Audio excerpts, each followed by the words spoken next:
Ed Sullivan is remembered as the polite, stone-faced host who welcomed millions of Americans into his television theater every Sunday night.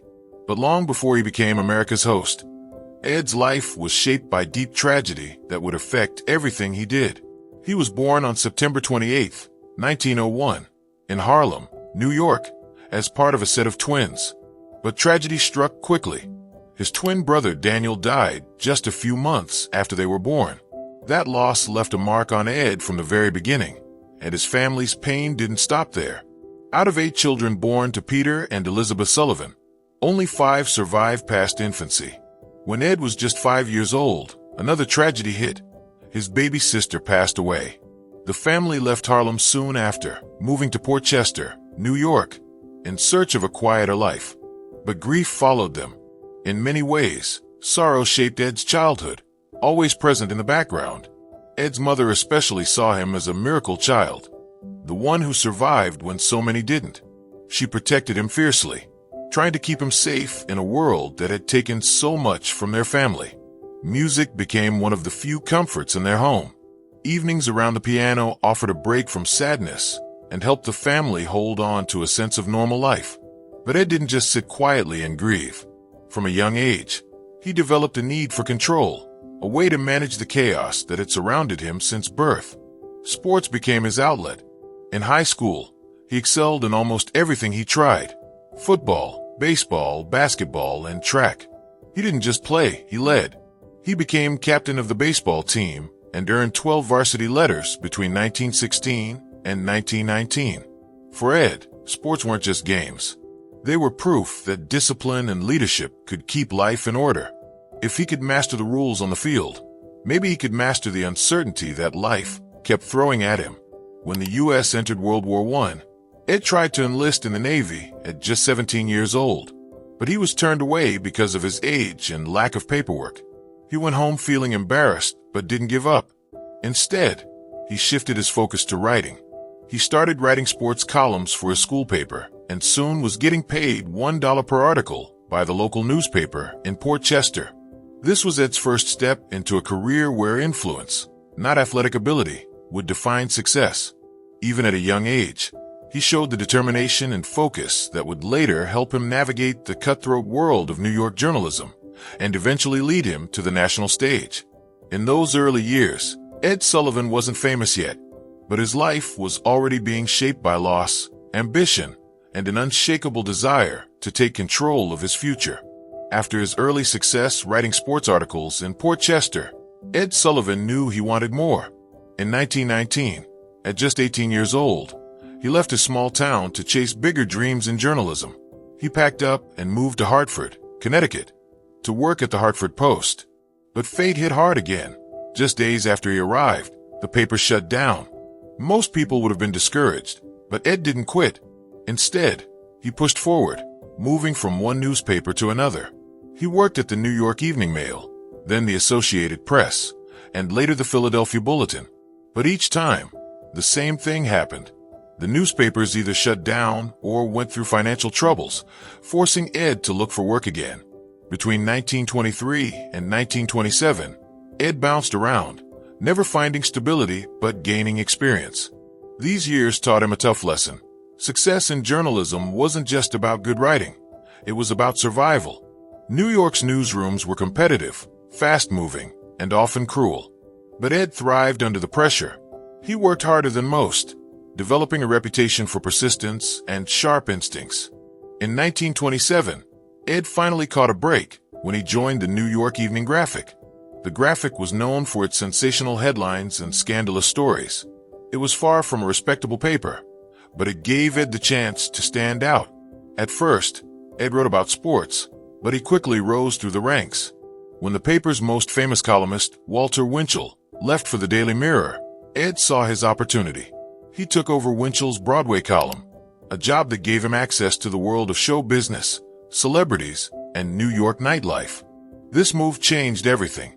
No longer just a sports writer, Ed became a powerful figure in the entertainment world. His column wasn't just about reporting gossip, it was about shaping it. With a few lines in print, he could build someone's reputation or tear it down. Ed's rise sparked a bitter rivalry with Winchell. The two men competed fiercely for scoops, headlines, and influence. Their rivalry even played out in public. Winchell held court at the famous Store Club, while Ed took over El Morocco, another glamorous club filled with celebrities and power players. In this world of velvet ropes and flashing cameras, Ed learned how to play favorites and how to punish people who crossed him. He enjoyed the control his column gave him and wasn't afraid to use it as a weapon. By the end of the 1920s, Ed Sullivan had transformed himself from a small-town sports writer into one of New York's most important gossip columnists. But even this wasn't enough. He wanted more than influence in print. He wanted to shape culture in an even bigger way. And when television began to take off in the late 1940s, Ed would seize that chance, though few believed he could succeed in front of a camera. By the late 1940s, television was beginning to take over American living rooms.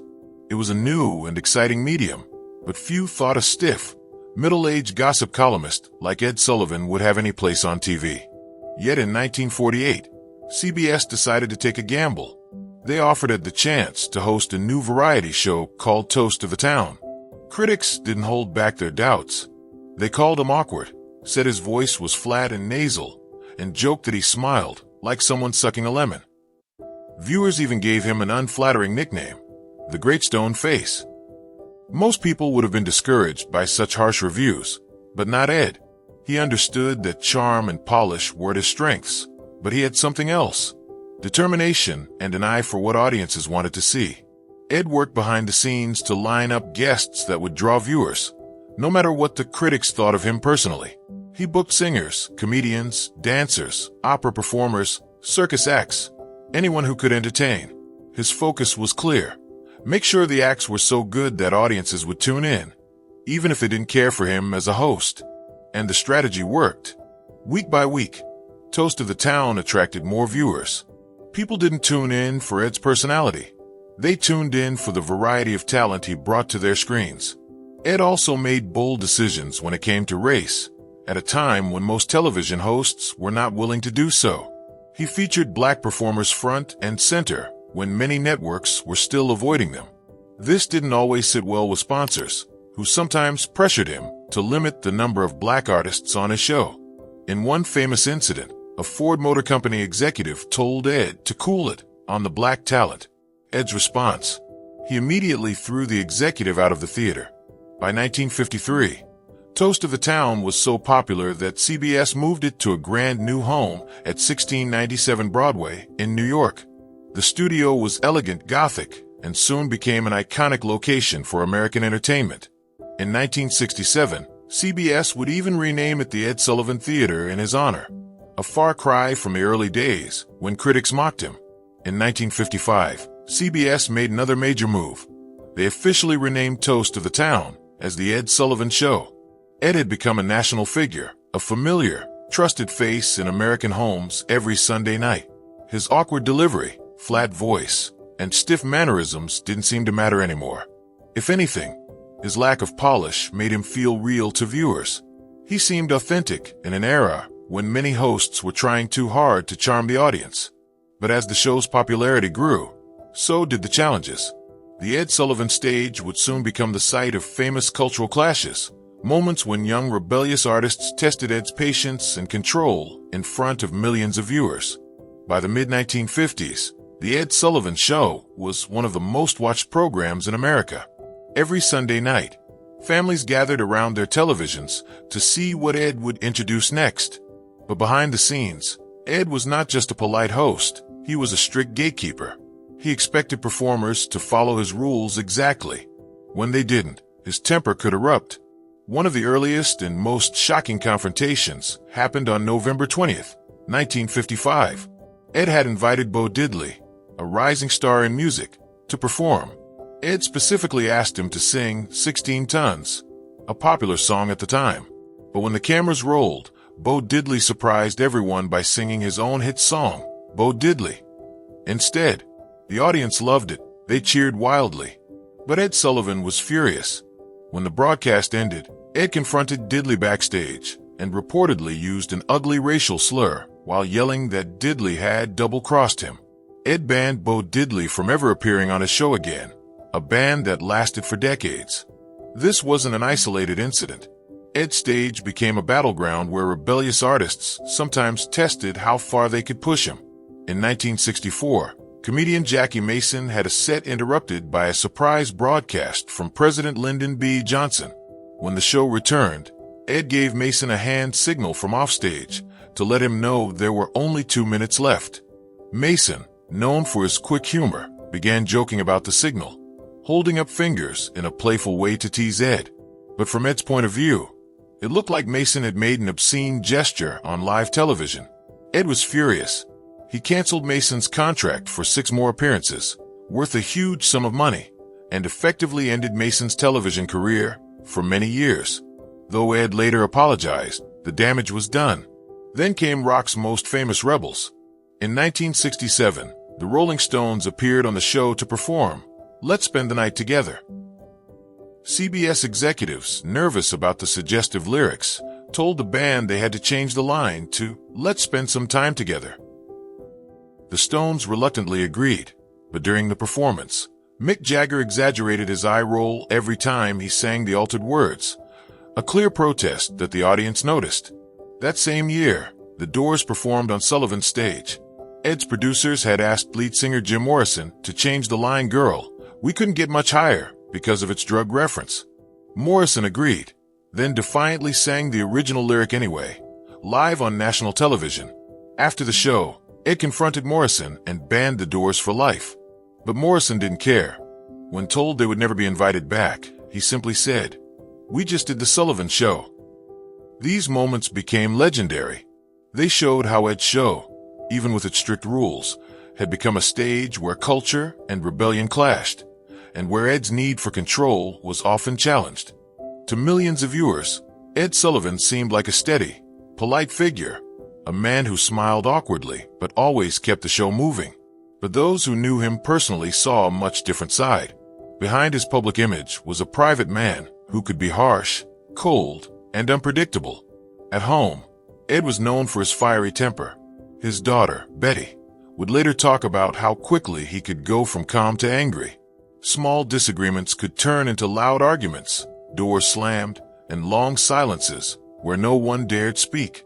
His family often felt like they were walking on eggshells, never sure when Ed's temper might flare. Ed also lived a very private life away from the camera. After taping his show, he didn't mingle much with performers or attend glamorous parties. Instead, he preferred to retreat to his dressing room or spend quiet evenings at home, absorbed in newspapers or watching TV, often saying very little. Sometimes his need for control crossed into paranoia. During the height of Cold War tensions in the 1950s, Ed became convinced that Betty's boyfriend was a communist sympathizer. Without any proof, Ed interrogated his daughter about the young man's background, threatened to forbid him from visiting, and even sought advice from friends about how to handle the situation. Those closest to Ed, including his own family, often described him as distant. His grandson, Rob, would later reflect that Ed rarely showed affection or vulnerability. Rob believed this emotional distance was rooted in Ed's difficult childhood, filled with loss and grief. From an early age, Ed had learned to put on a stoic front, hiding his feelings behind a stiff smile. At work, Ed's personality was much the same. Performers and producers quickly discovered that his approval could be warm if they followed his rules, but if they crossed him, even in small ways, they could face harsh consequences. A performer's entire career could be affected by whether they pleased or upset Ed Sullivan. Yet despite this strict and sometimes harsh behavior, Ed also had a strong sense of fairness, especially when it came to race. He made a point of featuring black performers on his show at a time when many others in television were reluctant or outright opposed to doing so. He gave prominent national exposure to stars like Louis Armstrong, Ella Fitzgerald, Sammy Davis Jr., James Brown, the Supremes, and the Temptations. And he didn't tuck these artists into less visible time slots or treat them as token appearances. He put them center stage, in front of millions of viewers. Even when sponsors and network executives pressured him to back down, Ed stood firm. He believed that talent mattered more than race, and he refused to let prejudice dictate who could perform on his stage. This complicated mix, a man who could be both cold and courageous, defined Ed Sullivan. Behind his stiff smile was a person driven by a need for control, but also a desire to break barriers in ways that mattered. Even though Ed Sullivan was known for his strict rules and quick temper, he was also quietly changing television and American culture by the artists he chose to feature on his show. In the 1950s and 60s, most national television programs featured almost all-white lineups, reflecting the racial segregation common in much of the country. Many sponsors and networks actively avoided putting black performers on screen, fearing backlash from certain audiences. But Ed Sullivan chose a different path. From his earliest broadcasts, he welcomed black entertainers, not as side acts, but as headliners who took center stage. Louis Armstrong, Ella Fitzgerald, James Brown, Sammy Davis Jr., The Supremes, and The Temptations all performed on The Ed Sullivan Show. Some of these artists credited their appearance with launching them into mainstream American fame, reaching audiences they would not have reached otherwise. Ed didn't do this quietly, either. He made sure that these performers got equal treatment and respect. When sponsors complained, Ed didn't give in. One famous example involved a Ford Motor Company executive who urged him to limit black performers on the show. Ed responded immediately by throwing the executive out of the theater. His commitment wasn't just about music. He also gave time on his show to civil rights leaders like Coretta Scott King, allowing them to speak directly to the American people at a time when many other programs would not. This made The Ed Sullivan Show one of the few places on television where black artists and voices could shine. And they did, not just in token appearances, but in performances that showed the full range of their talent, artistry, and influence. Yet Ed's record wasn't perfect. His clashes with black artists like Bo Diddley, whom he banned for life after the 1955 incident, revealed that he still had personal biases and a fiery temper that sometimes got the better of him. Even so, his willingness to promote black talent set him apart from many other television hosts of his time. This contradiction, being both controlling and forward-thinking, defined much of Ed Sullivan's legacy. He could be harsh, even cruel when crossed, but he also opened doors that helped reshape American entertainment. His show became a cultural meeting place where audiences from all backgrounds could experience performances they might otherwise never have seen. By bringing black performers into millions of homes, Ed played an unexpected role in breaking down racial barriers in popular culture, even as segregation and discrimination remained widespread across the country. For many viewers, The Ed Sullivan Show was simply a variety program, a place for music, comedy, and entertainment every Sunday night. But behind the scenes, Ed Sullivan was quietly helping to shift American attitudes about race, one performance at a time. As the 1960s came to a close, the cultural landscape was changing quickly. And soon, even Ed's carefully crafted stage could not escape the forces that were reshaping television, entertainment, and American society. By the late 1960s, The Ed Sullivan Show was no longer just a television program. It was an American institution. For over 2 decades, millions of families had gathered around their televisions on Sunday nights to watch Ed introduce the biggest stars of the time. Ed had introduced America to Elvis Presley, the Beatles, and countless other performers. But television itself was changing fast. New, younger audiences were looking for edgier, more modern shows. Variety shows, once a staple of American TV, were starting to seem old-fashioned. Even though Ed still booked major acts, ratings began to slip. The cultural mood was shifting. In the early days of The Ed Sullivan Show, audiences appreciated Ed's polite, formal style. But by the late 1960s and early 1970s, television viewers wanted something looser, more casual, and more daring. Behind the scenes, CBS executives noticed the decline and began to make plans. By 1971, they quietly decided it was time to bring The Ed Sullivan Show to an end. Ed was 70 years old, and while still a respected figure, his style felt out of sync with the times. In June 1971, after 23 years and more than 1,000 episodes, The Ed Sullivan Show aired its final broadcast. It was the end of an era, the stage that had introduced generations of Americans to new music, comedy, and entertainment went dark. For Ed Sullivan, the show's cancellation was a devastating blow. This wasn't just a job to him, it was his identity. For nearly a quarter century, he had shaped American pop culture from behind his famous desk. Without the show, Ed's public presence faded almost immediately. But the challenges in Ed's life didn't end with the show's cancellation. In March 1973, tragedy struck again when his wife, Sylvia, died suddenly. Sylvia had been Ed's closest confidant for more than 40 years, helping him manage both his personal and professional life. Her death left Ed deeply shaken. In the months that followed, his health began to decline rapidly.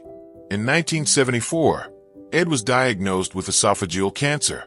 In a sad twist, his family decided not to tell him how serious his illness was, believing that the news would only make him suffer more. Just a few months later, on October 13, 1974, Ed Sullivan died at the age of 73. His funeral was held at St. Patrick's Cathedral in New York City, a fitting farewell for a man who had become part of American culture. But many who attended noticed how different he had seemed in his final years, distant, withdrawn, and no longer the sharp figure they remembered. Paul McCartney later recalled visiting Ed near the end of his life and realizing that Ed didn't even recognize him. The man who had once helped launch the Beatles in America was now a shadow of himself.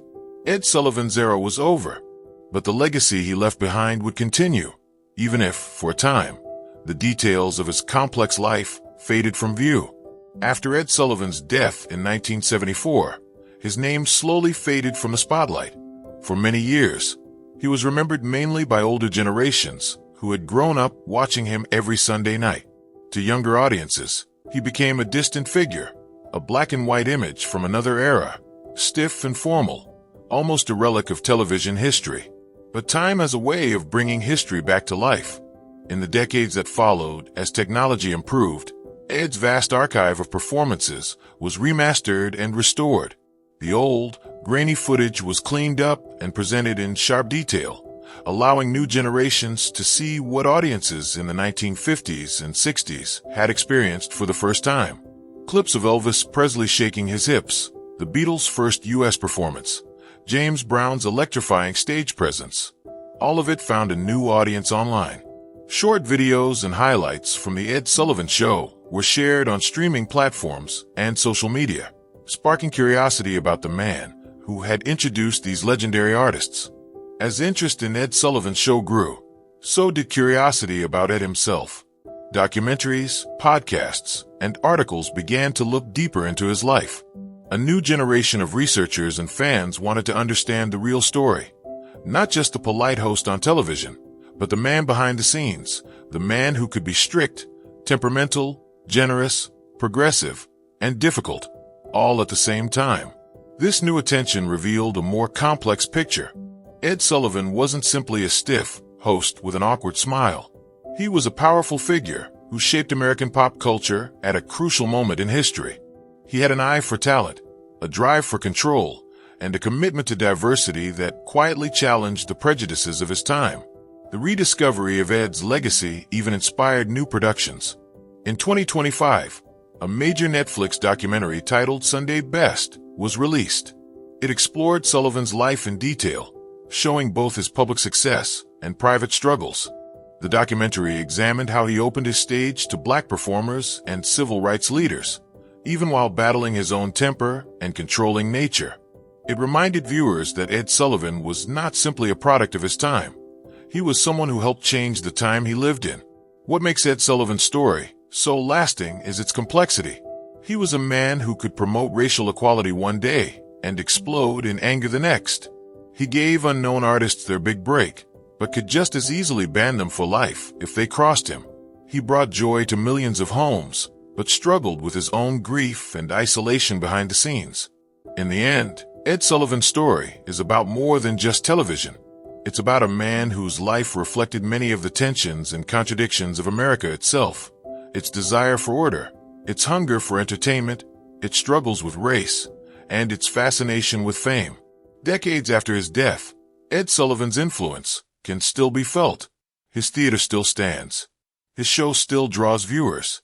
And his story still offers a fascinating window into an era when television and American culture were being transformed.